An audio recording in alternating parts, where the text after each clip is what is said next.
కాంగ్రెస్ పార్టీలో నామినేటెడ్ పదవుల కేటాయింపు చర్చనీయాంశంగా మారింది. ఆగస్టులో జరిగే స్థానిక సంస్థల ఎన్నికలను దృష్టిలో ఉంచుకొని కుల సమీకరణ ఆధారంగా పదవులను కట్టబెట్టేందుకు కాంగ్రెస్ పార్టీ ఎమ్మెల్యేలు పావులు కదుపుతున్నారు. మార్కెట్ కమిటీ చైర్మన్ పదవి కేటాయింపు ఇప్పటికే పూర్తి కాగా జిల్లా గ్రంథాలయ సంస్థ మొడా చైర్మన్ పదవుల కోసం ఆశావాహులు ఎమ్మెల్యేలపై ఒత్తిడి తీసుకొస్తున్నారు. ఎమ్మెల్యేలు పార్టీకి సేవలు అందించిన వారిని దృష్టిలో ఉంచుకొని వారికి పదవిని కట్టబెట్టేందుకు ఆసక్తి చూపిస్తున్నారు. ఈ నేపథ్యంలో కులాల సమీకరణకు కూడా ప్రాధాన్యతనిస్తున్నారు. మార్కెట్ కమిటీ చైర్మన్ రెడ్డి సామాజిక వర్గానికి చెందిన బెక్కరి అనితకు కేటాయించగా జిల్లా గ్రంథాలయ సంస్థ చైర్మన్ పదవి రేసులో సత్తూరు చంద్రకుమార్ గౌడ్, కోటకద్రకు చెందిన మల్లు నరసింహారెడ్డి పేర్లు పరిశీలనకు వచ్చాయి. వీరిలో కాంగ్రెస్ పార్టీ మల్లు నరసింహారెడ్డి వైపు మొగ్గు చూపుతున్నట్టు తెలుస్తోంది.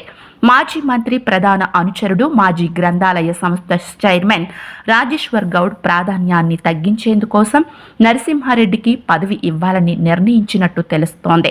ముడా చైర్మన్ పదవి కోసం Mahabubnagar MLA NM Srinivasa Reddy, Jadcherla MLA Anirudh Reddy మధ్య ఒప్పందం కుదిరినట్టు తెలుస్తోంది. 2 ఏళ్లు మహబూబ్ నగర్ కు చెందిన వ్యక్తికి, మరో 2 ఏళ్లు జడ్చర్లకు చెందిన వ్యక్తికి చైర్మన్ పదవిని కట్టబెట్టేందుకు ప్రయత్నిస్తున్నారు. యాదవ సామాజిక వర్గానికి చెందిన కాంగ్రెస్ పార్టీ పట్టణ అధ్యక్షుడిగా ఉన్న లక్ష్మణ్ యాదవ్కు చైర్మన్ పదవి ఇచ్చేందుకు అధిష్టానం నిర్ణయం తీసుకున్నట్టు తెలుస్తోంది. జిల్లా డీసీసీ అధ్యక్ష పదవి కోసం ఆ పార్టీలోని 4 కీలక నేతలు పోటీ పడుతున్నారు. సీనియర్ నాయకులు సంజయ్ ముదిరాజ్, వినోద్ కుమార్, ఎన్పి వెంకటేష్లతో పాటు మైనార్టీ వర్గాల నుంచి సిరాజ్ కాద్రీతో పాటు మరికొంతమంది నాయకులలో ఎవరినో ఒకరిని ఎంపిక చేసే అవకాశం ఉంది. ఇప్పటికే మైనార్టీ వర్గానికి స్టేట్ కార్పొరేషన్ చైర్మన్ కేటాయించడంతో జిల్లా డీసీసీ అధ్యక్ష పదవి మహబూబ్ నగర్ నియోజకవర్గంలో బలమైన సామాజిక వర్గంగా ఉన్న తమ ముదిరాజ్ వర్గానికే కేటాయించాలని ఆ వర్గం పట్టుబడుతోంది.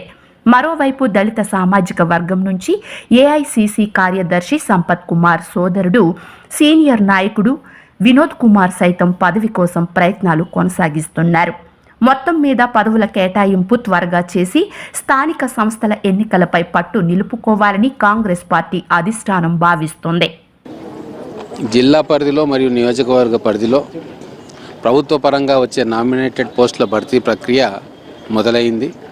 ముఖ్యంగా నా నియోజకవర్గం వరకు వస్తే ఇక్కడ అగ్రికల్చర్ మార్కెట్ కమిటీ ఓసీ విమెన్కి రొటేషన్ పద్ధతిలో అలాట్ చేయడం జరిగింది. అందరు నాయకులతో చర్చించి ఒక అందరికీ ఆమోదయోగ్యమైన అభ్యర్థిని ప్రపోజ్ చేస్తాం. అలాగే మిగతా డైరెక్టర్లు కూడా మండల స్థాయిలో, గ్రామ స్థాయిలో మా కాంగ్రెస్ నాయకులందరినీ కూడా సంప్రదించి వాళ్ళలో పాస్బుక్లు ఎవరికి ఉన్నాయి, వ్యవసాయం మీద మక్కువ ఎవరికి ఉంది, వాళ్ళందరినీ లిస్ట్ తీసుకొని షార్ట్ లిస్ట్ చేసి పంపిస్తాం. నామినేటెడ్ ప్రక్రియ మొత్తం కూడా పార్టీ యంత్రాంగం చూసుకుంటుంది. నేను కేవలం సజెషన్స్ మాత్రమే ఇస్తాను. జిల్లా స్థాయికి సంబంధించిన నామినేటెడ్ పోస్టులో మాత్రం మేము ప్రపోజ్ చేసినా, 3 ఎమ్మెల్యేలం ఉన్నాం ఈ జిల్లాలో, మేము ప్రపోజ్ చేసినా కూడా అంతిమంగా పీసీసీ ప్రెసిడెంట్, ముఖ్యమంత్రి గారి స్థాయిలో నిర్ణయం జరుగుతుంది.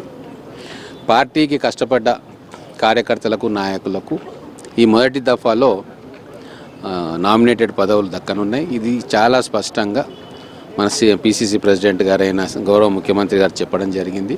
పార్టీని అంటుపెట్టుకొని గత 30-40 సంవత్సరాలుగా ఉన్న వాళ్ళకి అత్యధిక శాతం ఈ ఫస్ట్ రౌండ్లో పోస్టులు ఇవ్వాలని చెప్పి వాళ్ళు ఒక విధానపరమైన నిర్ణయం ఉంటుంది. సహజంగా పార్టీని నమ్ముకొని పార్టీతోటి మమేకమై కష్టాల్లో నష్టాల్లో పార్టీని వదలకుండా నిలబడ్డ వాళ్ళు, పార్టీని నిలబెట్టిన వాళ్ళు వేల సంఖ్యలో ఉన్నారు. వాళ్ళందరూ కూడా పదవి ఆశించడంలో తప్పు లేదు. మా వరకు మాకు సామాజిక సమీకరణాలు ఇవన్నీ కూడా చూసి జిల్లా స్థాయిలో అయితే ఒక ఎమ్మెల్యే చెప్తే కాదు, అందరు ఎమ్మెల్యేలు కావచ్చు, తర్వాత ముఖ్యమైన నాయకులు, గతంలో డీసీసీ ప్రెసిడెంట్గా ఉన్నవాళ్ళు, రాష్ట్ర స్థాయిలో పార్టీ పదవుల్లో ఉన్నవాళ్ళు అందరి అభిప్రాయాన్ని కూడా తీసుకొని అధిష్టానం నిర్ణయం తీసుకుంటుంది. ఖచ్చితంగా దానికి ఒక సిస్టమ్ ఉంది పార్టీలో. కాబట్టి ప్రతి కార్యకర్తకు కూడా న్యాయం చేయనీకే పార్టీ ప్రయత్నిస్తుంది.